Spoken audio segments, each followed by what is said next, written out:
Hello friends, तो आज हम बात करेंगे यूनेस्को के विश्व विरासत स्थलों के बारे में। तो यूनेस्को के द्वारा किसी भी देश के प्राकृतिक स्थल, सांस्कृतिक और मिश्रित धरोहर के स्थलों को विश्व धरोहर सूची में शामिल किया जाता है, जिससे उस देश के सांस्कृतिक विकास को दर्शाया जा सके। तो दोस्तों, चलो करते हैं स्टार्ट। और वीडियो को अंत तक देखें। वीडियो अच्छा लगे तो वीडियो को लाइक करें और वीडियो की पीडीएफ आप वीडियो के डिस्क्रिप्शन बॉक्स में जाकर डाउनलोड कर सकते हैं। तो चलो करते हैं स्टार्ट। यूनेस्को आया तो यूनेस्को के बारे में बात करते हैं। यूनेस्को ही स्थलों को विश्व धरोहर सूची में शामिल करता है। तो यूनेस्को के बारे में बात करते हैं। यूनेस्को का पूरा नाम होता है संयुक्त राष्ट्र शैक्षिक, वैज्ञानिक व सांस्कृतिक संगठन, यानी United Nations education, scientific and cultural organisation. और यूनेस्को की स्थापना 4 नवंबर 1945 को की गई थी। और यूनेस्को का मुख्यालय पेरिस, फ्रांस में है। और इसका यूनेस्को का भारत सदस्य 1946 में जाकर बना था। तो दोस्तों, चलो इसके साथ अब आगे बात करते हैं। विश्व में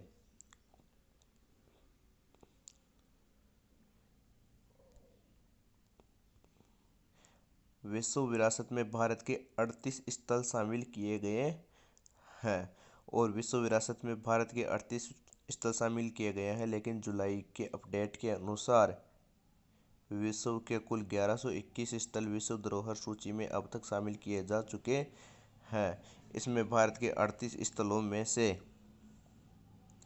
30 स्थल सांस्कृतिक महत्व के लिए शामिल किए गए हैं, 7 स्थल प्राकृतिक महत्व के लिए शामिल किए गए हैं और एक मिश्रित धरोहर की सूची के रूप में शामिल किया गया है। तो भी मुख्य स्थलों के बारे में बात करते हैं जो विश्व धरोहर सूची में शामिल किए गए हैं। तो दोस्तों, चलो करते हैं स्टार्ट।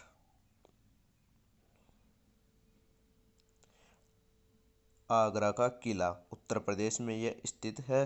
इसको सर्वप्रथम विश्व धरोहर सूची में 1983 में शामिल किया गया था और भारत का सर्वप्रथम शामिल होने वाला यह स्थल है। और इसका निर्माण 1573 में अकबर ने करवाया था। इसी के साथ 1983 में ही अजंता की गुफाओं को भी विश्व धरोहर सूची में शामिल किया गया था। तो अजंता की गुफाओं के बारे में बात करते हैं। अजंता की गुफाएं औरंगाबाद, महाराष्ट्र में हैं। ये गुफाएं बौद्ध धर्म की महायान शाखा से संबंधित। दोस्तों, मुख्य रूप से ध्यान रखना, अजंता की गुफाओं के बारे में एएलपी पार्ट 2 के एग्जाम में पूछा भी गया है कि अजंता की गुफाएं किस धर्म के लिए प्रसिद्ध है। तो उसका सही आंसर होगा बौद्ध धर्म के लिए प्रसिद्ध है। अजंता की गुफाओं में कुल 29 गुफाएं थी, लेकिन वर्तमान में अब 6 गुफाएं ही शेष रह गई है। इसके बाद में आगे बात करते हैं। विश्व धरोहर सूची में इसे भी 1983 में ही शामिल किया गया था। इसके बाद में आगे बात करते हैं ताजमहल के बारे में। तो ताजमहल यह आगरा, उत्तर प्रदेश में स्थित है और इसका निर्माण 1932 में शाहजहां ने अपनी बेगम मुमताज की याद में करवाया था। शाहजहां मुगल वंश के 5वें शासक थे। इसके बारे में बात करते हैं। इसे विश्व धरोहर सूची में 1983 में शामिल किया गया था। इसके बाद में आगे बात करते हैं एलोरा की गुफाओं के बारे में। तो एलोरा की गुफाएं औरंगाबाद, महाराष्ट्र में स्थित है और यहाँ पर कुल 34 गुफाएं हैं। इनमें से 1 से 12 गुफाएं बौद्ध धर्म की गुफाएं हैं और 13 से 29 हिंदुओं की गुफाएं हैं व 30 से 34 जैन धर्म की गुफाएं हैं। एलोरा की गुफाओं में सर्वाधिक गुफाएं हिंदुओं की गुफाएं हैं, जो हिंदुत्व की भावना को दर्शाती है। इसके बारे में आगे बात करते हैं। इसी के बारे में इन गुफाओं का निर्माण राष्ट्रकूटों ने करवाया था और इन्हें विश्व धरोहर सूची में 1983 में शामिल किया गया था। इसके बारे में आगे बात करते हैं कोणार्क के सूर्य मंदिर के बारे में। तो कोणार्क का सूर्य मंदिर उड़ीसा में स्थित है और इसका निर्माण 1250 ईस्वी में नरसिंह देव ने करवाया था। दोस्तों, इसी के साथ बात करते हैं कोणार्क के सूर्य मंदिर का प्रतीक चिन्ह 10 रुपये के नोट पर भी दर्शाया गया है और इस मंदिर को ब्लैक पेगोडा के नाम से भी जाना जाता है। मुख्य रूप से ध्यान रखना, क्योंकि एग्जाम में यही पूछा जाता है कि ब्लैक पेगोडा का मंदिर कहाँ पर स्थित है। इसके बाद में आगे बात करते हैं। इसे विश्व धरोहर सूची में 1984 में शामिल किया गया था। इसके बाद में आगे बात करते हैं महाबलीपुरम के स्मारक के बारे में। महाबलीपुरम के स्मारक तमिलनाडु में स्थित है और यह पल्लव वंश के शासकों के स्मारक है। इन्हें विश्व धरोहर सूची में 1984 में शामिल किया गया था। इसके बारे में आगे बात करते हैं केवलादेव घना पक्षी विहार के बारे में, जो भरतपुर राजस्थान में स्थित है। केवलादेव, इस पार्क को पक्षियों का स्वर्ग भी कहा जाता है क्योंकि यहाँ पर साइबेरियन सारस नामक पक्षी प्रवास के लिए आते हैं। इसी के साथ आगे बात करते हैं इसे विश्व धरोहर सूची में 1985 में शामिल किया गया था। इसके बाद में आगे बात करते हैं काजीरंगा राष्ट्रीय उद्यान के बारे में।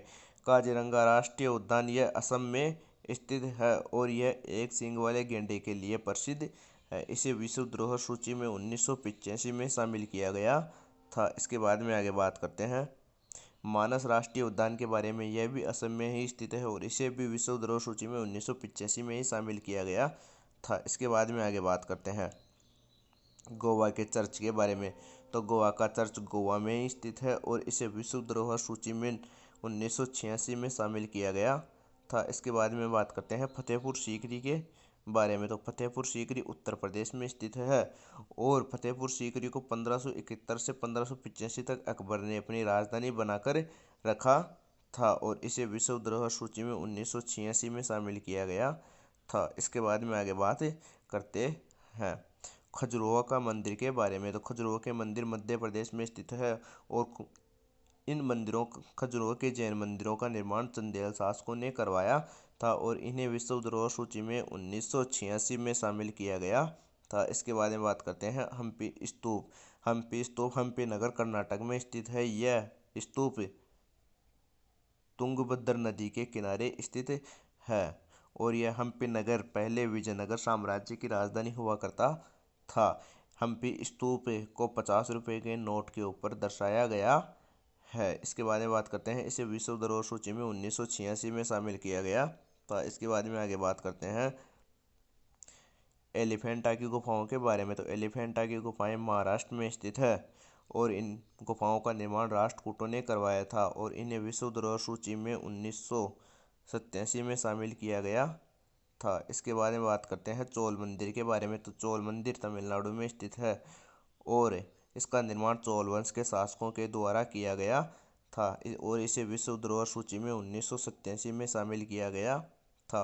चोल वंश के मुख्य शासक नरसिंह देव वर्मन थे। इसके बाद में आगे बात करते हैं पट्टागल के स्मारक के बारे में। तो पट्टागल के स्मारक कर्नाटक में स्थित है और इन्हें विश्व धरोहर सूची में 1987 में शामिल किया गया था। इसके बारे में बात करते हैं सुंदरवन राष्ट्रीय उद्यान के बारे में। तो सुंदरवन राष्ट्रीय उद्यान पश्चिम बंगाल में स्थित है। यह सुंदरवन राष्ट्रीय उद्यान सुंदरवन के डेल्टा के ऊपर स्थित है। सुंदरवन का डेल्टा विश्व का सबसे बड़ा डेल्टा है जो गंगा नदी बनाती है और इसे विश्व धरोहर सूची में 1987 में शामिल किया गया था। इसके बाद में आगे बात करते हैं नंदा देवी राष्ट्रीय अभ्यारण्य व फूलों की घाटी के बारे में। तो ये दोनों उत्तराखंड में स्थित है। इसे में 1988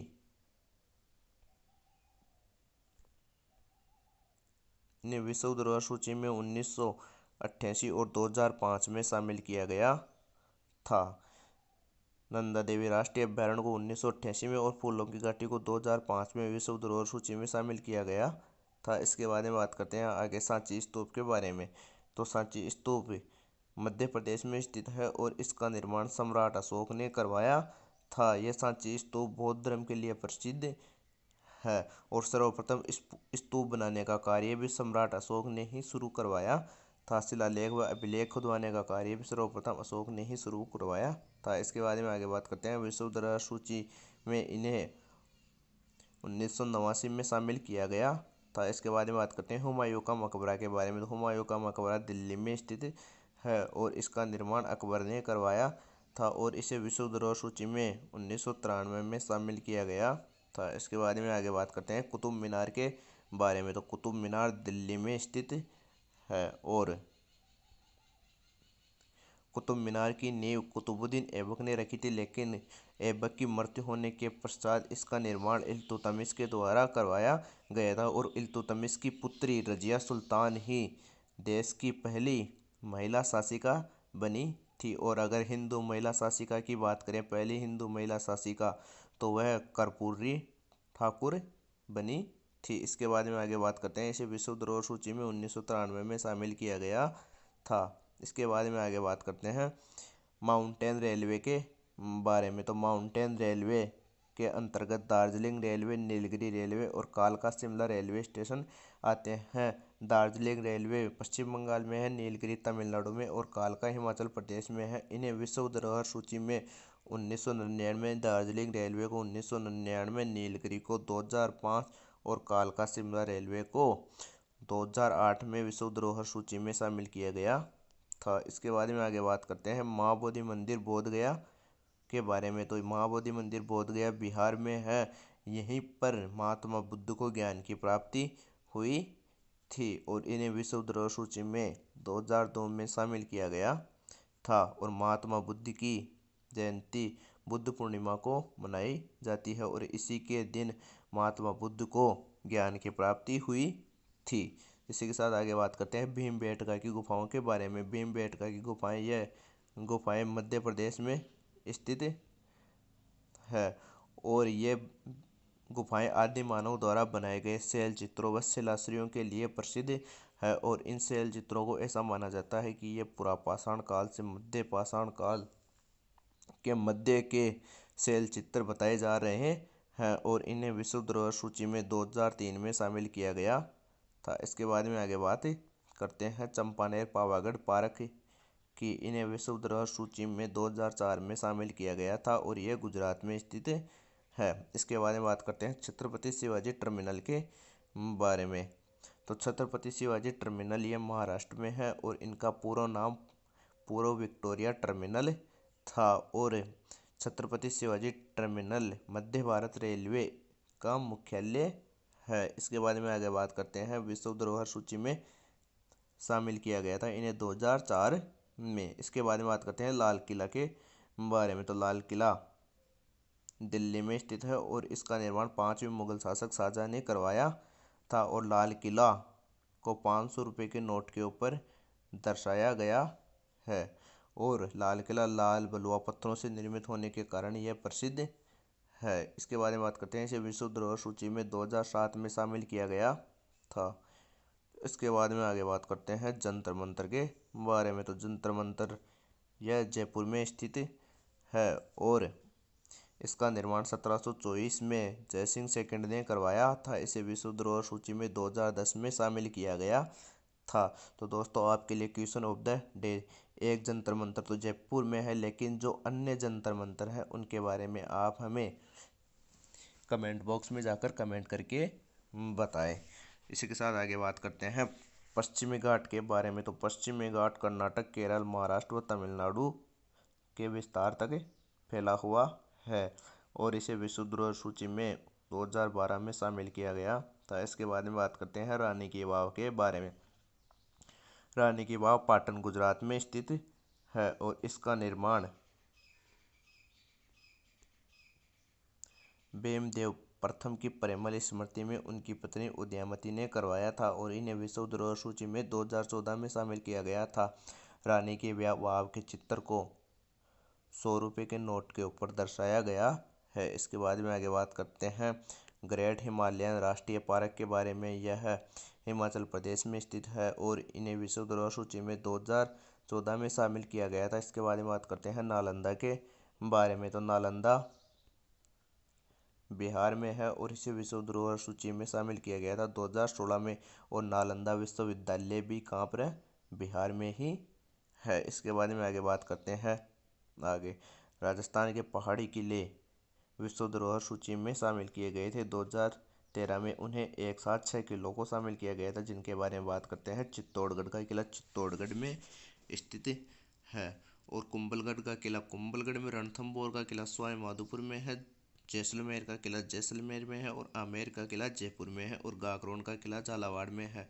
तो दोस्तों इन किलों को याद रखने की ट्रिक गाजर चीकू आम गा से अपन डिनोट करेंगे गागरोन का किला, जैसे डिनोट करेंगे जैसलमेर का किला, रै से डिनोट करेंगे रणथंभौर का किला, ची से डिनोट करेंगे चित्तौड़गढ़ का किला, कू से डिनोट करेंगे कुंभलगढ़ का किला, आमेर का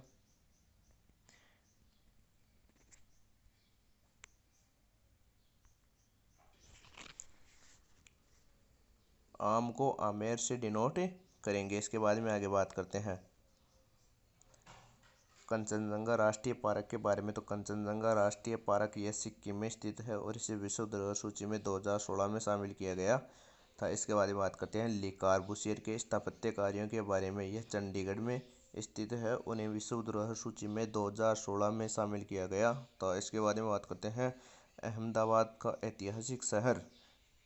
तो यह गुजरात में स्थित है और इसे विश्व धरोहर सूची में शामिल होने वाला यह पहला शहर बना था, अहमदाबाद शहर, और इसे 2017 में विश्व धरोहर सूची में शामिल किया गया था। इसके बारे में बात करते हैं मुंबई का विक्टोरियन और आर्क डेको अंसेंबल के बारे में। यह महाराष्ट्र में स्थित है और इन्हें विश्व धरोहर सूची में 2018 में शामिल किया गया था। इसके बारे में बात करते हैं जयपुर की चार दीवारी के बारे में। तो जयपुर की चार दीवारी को अभी 2019 में शामिल किया गया था। यह जयपुर राजस्थान में स्थित है। तो दोस्तों, कैसा लगा वीडियो अच्छा लगा हो तो आप हमारे चैनल अपना जीके विथ पीके को सब्सक्राइब करें और वीडियो को लाइक करें तथा वीडियो की पीडीएफ आप वीडियो के डिस्क्रिप्शन बॉक्स में जाकर डाउनलोड कर सकते हैं।